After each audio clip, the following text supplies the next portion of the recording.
So we arrived here in the dark on Tuesday night, and but we're in time for our boat safety certificate examination on Wednesday here at Castleford. So we're actually on the lock mooring here, but it's just quite convenient for the guy to come to see us, because there's a car park just up there behind me, so you could park there. Yeah. So but bad news was that we failed on a number of counts, and just gonna go through those now. There's nothing too major, but a few things we need to get sorted out before we can get a certificate. So yeah, I'll just show you those now. This is one thing that was advised to us. It wasn't actually a fail, but this bubble tester has not got any protection or a proper mounting. It's just relying on the joint. So I suggested we put a bracket around that. It's not a bad idea, because when you lift the bottle out, and these bottles are quite heavy, and it's quite easy to just catch the bottle on the bubble tester there. So yeah, I'm going to do that. But then you probably can't see it from here, but right down the bottom there is actually a bit of a hole. I'll take a torch actually. Just down there, the left hand hole there is a drain hole, but the one on the right, which is quite yellowy, that's a hole right through. Anyway, problem is now that it's causing a possible leak from the gas cylinder into the cabin, so that's going to be welded up. So that's one thing I've got to get done. One small thing that I almost knew I was going to fail on, so I should have done it in the first place, my own fault, is on the fire there, the surround, you see that bit that's sticking out? That's a surround that holds the glass in. So there's some clips in behind there, and that surround should securely fix the glass in position so it doesn't leak, so you can't get any carbon monoxide coming into the cabin. So that's an easy fix, and one I should have done before he came, really. So that's my fault. One that was quite unexpected was the fuel lines. Two fuel lines that go from the fuel supply and return to the engine are in fact the wrong spec, so they need to be replaced. And the last thing was here, where this is where the diesel filler is. So this one here on the left is the vent for the diesel tank. This one's the filler, and what I do need is a label saying diesel, which goes beside that filler neck. So I've ordered one of those. Oh yeah, and the last thing, which was the most critical in some ways, was that the gas bubble tester, this thing here, so that's got a chamber in it with some fluid in, and there's not enough fluid in that chamber to do the bubble test. So what should happen is put your finger on the bubble tester here, and if there's a leak, it'll bubble down below, but there's not enough fluid in there for it to happen. So you couldn't do the gas test, so I've got to get a sachet of fluid to go in that. So yes, that's basically it. That's the 4 things. Yeah, gas bubble tester, welding the gas chamber, fuel lines, diesel label, and the stove. That's 5 things in fact. Yeah, 5 things. And the advisory one, which is the bubble tester bracket to stop it from being danger of being in collision with the bottles. So yeah, and there's a couple of things that he advised me about. The fire extinguishers which we have are 2003. They do advise to replace after 10 years, though it's not compulsory. But interestingly, it did tell me that with the powder ones which we have, over time the powder gets compressed, so when you come to use it you don't get the full capacity because it doesn't all come out. So I think we're going to replace all 3 of those. And the last thing was the battery, not my new batteries, the lithiums, but the starter battery. There's a gap between that and lithium batteries over 1 inch. I think it's in recommending a maximum of 1/4 of an inch, I think. So that's just a matter of putting a piece of wood or some polystyrene in between the two. I think it's so that if you used to have a bit of a collision, it couldn't topple over or knock and spill any fluid. So that again was an advisory, but I'm going to do that as well. So yeah, a little bit of work to do.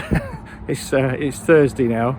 I've already ordered the parts from Midland Chandlers that I need, and I've been to see the people at Methley Bridge boatyard, and thankfully someone there is hopefully going to do the welding for us on Saturday. So that's the thing that's really out of my control, because although I can weld and I've got a welder, I haven't got any power to do it, so I'm relying on someone else for that. So that'll be done Saturday, and then I need to get the guy out before the end of January, because he's having a hip replacement operation, so he's going to be out of action for about 6 to 8 weeks. So but anyway, my certificate runs out middle of January, so I need to get it done pretty quick. So hopefully before Christmas we'll all be all safe and sound again. Yeah, so one of the issues that came up on our boat safety scheme examination was this hole down here, which is a lot bigger now. I've ground it out quite a lot to get rid of all the rusty stuff. That's that side down in there, and then in here, this is inside the boat, there's this cupboard, and that hole is down in that corner there. So I've had to cut all that away, the plywood, the insulation, move the wire in there, just so we can get in there to weld it. So I'm hoping now that with that better access, Owen will be able to weld that up for me, and that'll solve that problem. So I took the boat down to Methley Bridge for the second time, and Owen there doesn't actually work for Methley Bridge Marina, but he's a welder, and Methley Bridge Marina kindly allow him to work from there occasionally, and yeah, thankfully for us, he could, and he did the welding for us. The job of it, I haven't actually got a picture of it as it was welded before it was painted and insulated again, but yeah, he did a really good job of it. So yeah, if you're down that way and you need anything welding done and woodwork, I'll leave the picture of his cards on here now. And yeah, so he's a really nice guy, is Owen, and his wife Lisa, and they were a resident at the marina, but I think they were thinking about travelling with their boat, so they may have left now. The requirements of the BSS examination was that I needed to have a diesel label by the filler neck, so that's been done. And one of the findings on the boat safety scheme examination was that these two hoses here, which are fuel flow and return, firstly the examiner thought these were dually clipped onto another piece of this like soft copper annealed pipe the other side of this union, which he thinks is incorrect because the compression of the clip could effectively squash the copper. So that was one finding. So I need to put those onto a union like this. And the second one was the actual spec. So this is like a rubberized hose with like a cotton braid on it, and it has got a number on it. You can find it, which is pretty unclear. It's like a DIN number, I think we found, but it's on there. But the examiner is saying that it's not the correct spec, so he advised me to get 2 new ones, and the new ones would need to have like a proper spigot one for the union. So I'll just show you those now. So that's these here. So this is one of the specs that he was looking for, 7840, and that's a marine spec fuel hose, and it's got a swaged end on it, so that can be used then with an olive onto a straight union on the one I just showed you. And the other end of this hose has also got a swaged union on it, but it's acceptable to cut that off to the right length and then put a Jubilee clip onto the engine, because the engine has got a proper metal spigot to take a hose and a clip. So that's my task for this morning, really.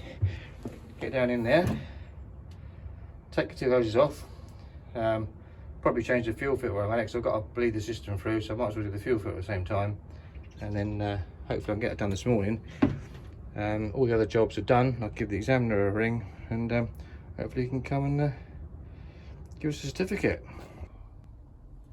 Yeah, as the examiner expected, these are like copper annealed ends, so this bit's got to come off, and we'll have a proper end onto that pipe there, and similarly for this one here. But when it goes onto the engine, just down there, that connection's okay, so that'll be a Jubilee clip again, as will the one on the other side. So just there, you can see the Continue hoses fitted, they've got proper ends now, and they're the right spec, all cable tied on. We've also got the bubble tester bracket done, and I've filled up the file of the with glycol so that you can test the bubble tester. Let's do that now. So you press that down and there should be no bubbles. If there's bubbles, then there's a leak. No bubbles, so that's good. Good morning. Just leaving our mooring down by the old colliery at Castleford on the visitors' moorings, just above Bullholme Lock, and we're just heading up to the flood lock and going to moor there. And the examiner's coming today to do a re-examination for our boat safety certificate. So fingers crossed, it's all been well. We've done all the things that he's required of us, and we'll get a certificate. That'll do us for another 4 years, and then yeah, we'll be all safe and legal again. Well, we're legal now, it doesn't run out until January. Today's the 20th of December, so we've got a little bit of time, but just want to get it sorted out really. So let's see how it goes today. So the examiner came out and had a look at our boat for a re-examination, and he went over all the items that were on the failure sheet and was satisfied that they're all okay in his eyes. So he gave us a certificate. So that was it, we're done now, we're legal, and we're okay again for another 4 years till 2027. Yeah, so that's about it for this vlog.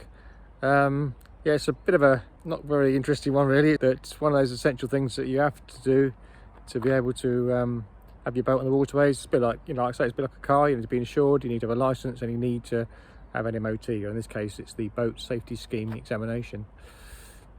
So yeah, I hope you've enjoyed it, and if you have, please hit the button for notifications, and subscribe if you haven't already, please. It's always good to get more subscribers to help grow the channel, and I'll see you next time. Thank you.